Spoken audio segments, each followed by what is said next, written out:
سید سجاد سے پوچھ رہا ہے تمہارا نام بھی علی اور تمہارے بھائی یہ بھی علی؟ کہاں؟ میرے بابا کہا کرتے تھے کہ اللہ مجھے اگر 70 بیٹے بھی دے تو ہر بیٹے کا نام علی رکھوں گا۔ اس سے سمجھیے کہ حسین جیسا بیٹا یہ کیوں چاہتا ہے کہ بیٹے کا نام علی تاکہ جب حسین بیٹے کو پکاریں تو علی پکارنے کا جو ثواب ہے وہ حسین کو زیادہ ملے۔ حسین ثواب علی کے ذریعے لے رہے ہیں بوسیلہ علی۔ آپ بڑے اکڑے ہوئے ہو کہ ہماری نمازیں بغیر علی کے ہو جائیں۔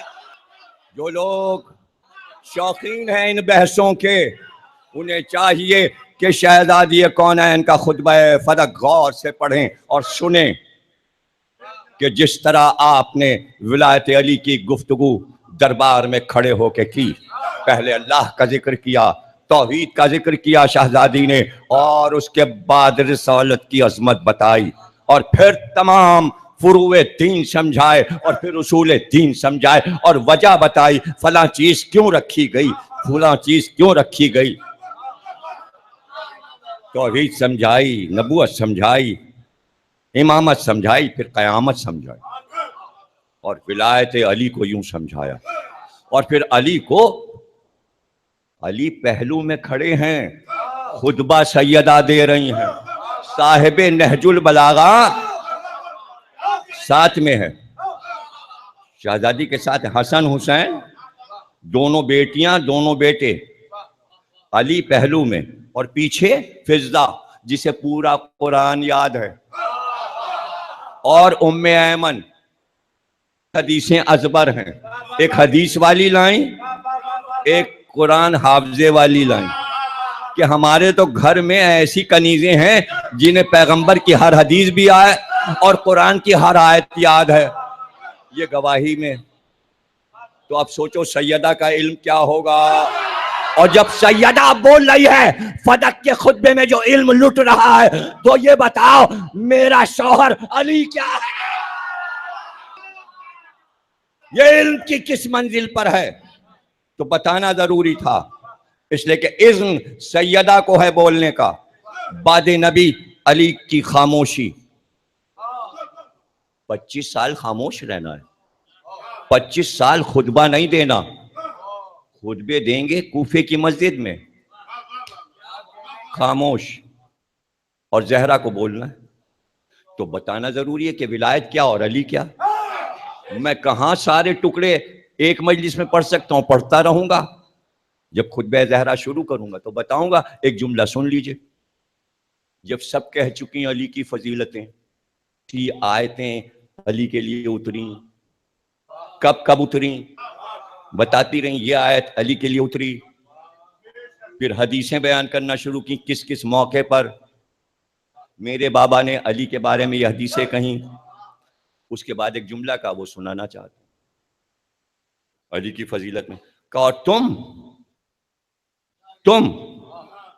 تم تو اس انتظار میں رہتے تھے کہ جب گھر جاتے تھے کافروں میں اور تم پہ حملہ ہوتا تھا مسلمانوں، تو تم یہ خواہش کرتے تھے علی کو بھیجا جائے، علی کو بھیجا جائے۔ کیوں تم اصرار کرتے تھے کہ علی کو بھیجا جائے؟ خود کیوں نہیں جاتے تھے؟ تو کوئی تو اٹھ کے کہتا میں گیا تھا،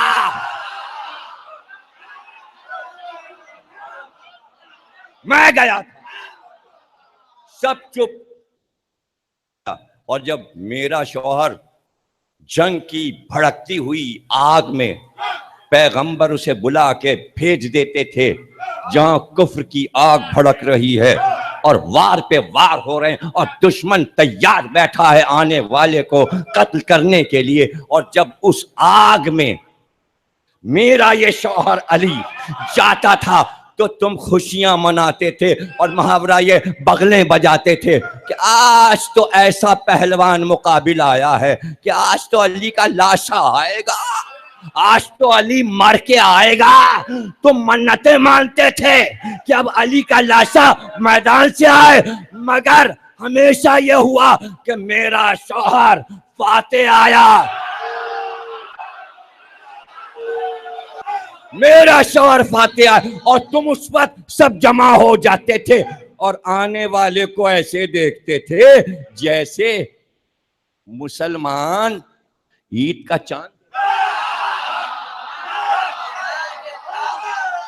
اور تمہیں یقین نہیں آتا تھا کہ علی آ رہے ہیں۔ اور پھر ایک جملہ کہا، ارے اس طرح میرا شوہر آتا تھا فاتح ہو کے جیسے جنگل میں ہلکی ہلکی پھوار میں شیر جھوم جھوم کے چلتا۔ یہ ہے ولایت علی جو خطبہ فلق میں موجود ہے۔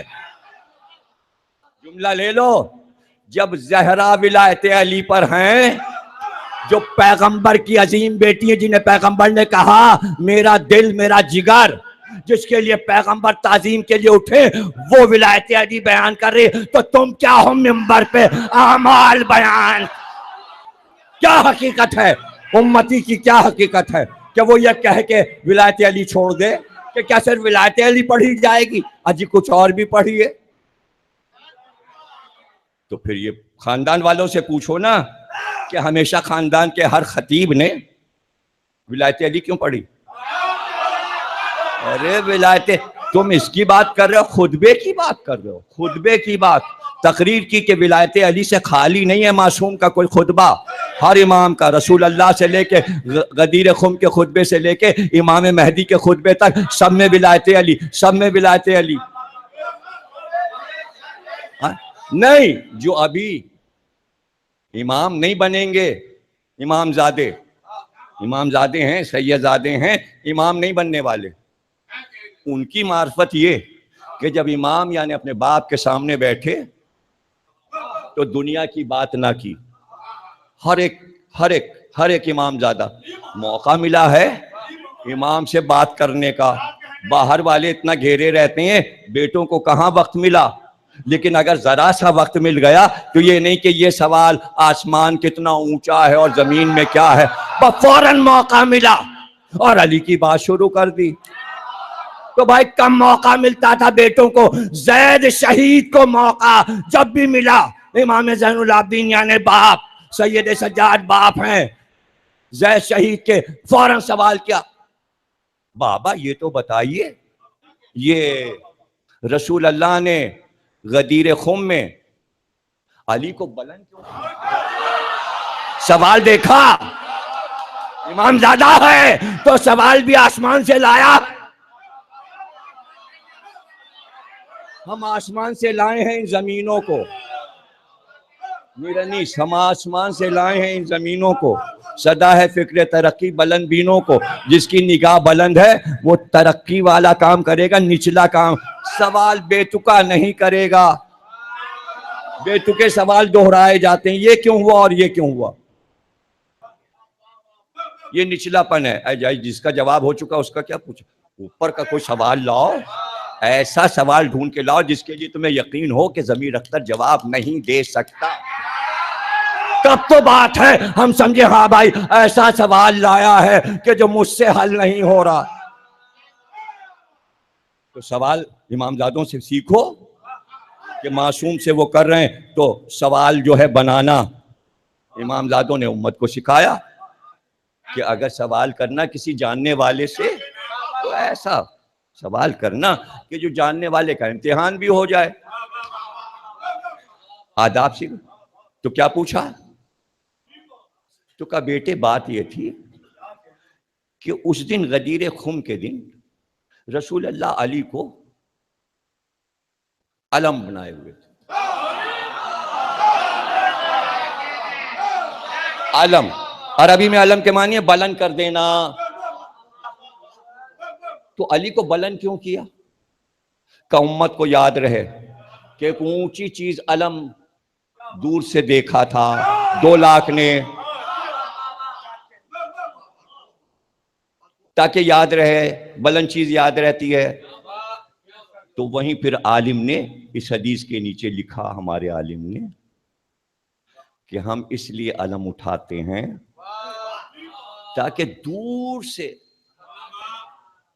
وہ 1 میل سے اس کو نظر آیا۔ کیا نظر آیا؟ علم.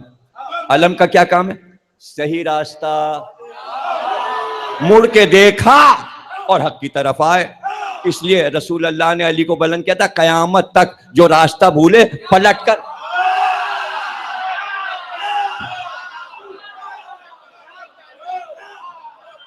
سید سجاد پر جو راستہ بھولے پلٹ کر دیکھ لے.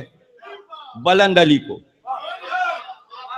ایک سوال، اللہ اکبر اللہ اکبر، پوچھا گیا. اب زید سے پوچھا گیا، اب زید سے پوچھا گیا، یہ آپ کے جد علی کو خلافت ملی تھی، اپنے خلافت کے دور میں فدق لے لیتے. فدق چھینا گیا تھا اگر تو لے لیتے. جواب دیا کہ سن، فدق چھینا گیا تو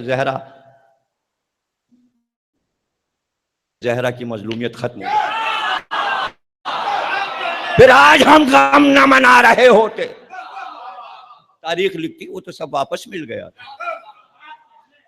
چھینا جا سکتا ہے، جملہ سن لو، باغ چھینا جا سکتا ہے، باغ واپس کیا جا سکتا ہے، لیکن ولایت نہ چھینی جا سکتی ہے نہ واپس.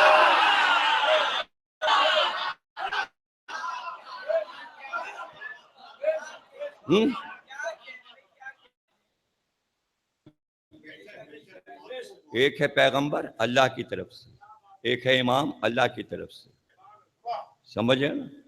لیکن ایک اور عہدہ ہے اللہ کی طرف سے، ولی. ولی ضروری نہیں کہ ہر نبی ولی ہو.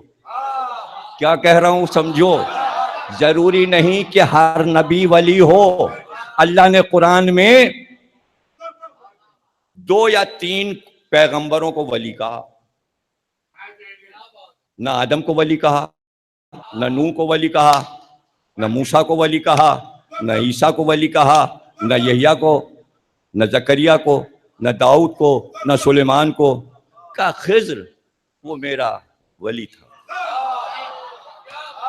سکندر ذوالقرنین وہ میرا ولی تھا، لقمان حکیم وہ میرا ولی تھا. اب ہو گئی ولایت. ہمیں کیا پتا کہاں چلے گئے ذوالقرنین، اور ہمیں کیا پتا کہاں چلے گئے حکیم لقمان، اور ہمیں کیا پتا خضر کہاں رہتے ہیں اور کدھر غائب ہیں تو ولی. لیکن ایک ولایت جس کی وجہ سے خضر کو ولایت ملی وہ ہے علی کی ولایت. اب علی کو معلوم ہے کہ میرے 11 بیٹے امام ہوں گے، اور نبی امت کا ایک آخری نبی. ایمان سارے انبیاء پہ رکھنا ہے. تو اب نبی کے بعد نبی نہیں آئے گا، امام کے بعد امام آتا رہے گا، لیکن وہ طے ہے کہ علی کے بعد 11 ہوں گے، کل 12 ہوں گے، 13 ہو نہیں سکتے. تو اگر کوئی نبی جیسا کام کر جائے اور کوئی امام جیسا کام، تو اب اس کو کیا خطاب ملے گا، اب اسے کیا عہدہ ملے گا، اب اسے کیا منصب ملے گا. لیکن امام تو 12، امام کہہ نہیں سکتے، نبی کہہ نہیں سکتے، اس لیے کہ ہمارے نبی آخری. لیکن کام تو اس نے بڑا کیا ہے، تو کیا اللہ کے یہاں عہدے ختم ہو گئے؟ کہہ دیجئے میرے حبیب علی کی ولایت کے بعد جو بھی نبی جیسا کام کر جائے گا اور جو بھی امام جیسا کام کر جائے گا، علی کی طرف سے آپ کہہ دیجئے اسے ولایت ملتی رہے گی، اسے ولایت ملتی رہے گی. اب گھبراہٹ نہ ہو. امام 12 تھے، پیغمبر آخری تھے، امامت مہدی پہ ختم ہوئی، نبوت ختمی مرتبت محمد پہ ختم ہوئی، ولایت قیامت تک ختم نہیں ہوئی. اس لیے کہ مہدی بھی ولی ہیں. ہمارے 12 امام بھی تھے اور 12 ولی بھی تھے. کچھ سمجھ رہے ہو؟ اب ان کا حق ہے جسے ولایت دے دیں. تو علی نے کہا کہ میں کیا کروں کہ عباس کو ولایت زہرا نے عطا کر دی، اور میں زینب سی بہن دیکھی نہ عباس سا بھائی، مثل ان کا تو ممکن نہیں، عاجز ہے خدائی. زینب سی بہن دیکھی نا عباس صاحب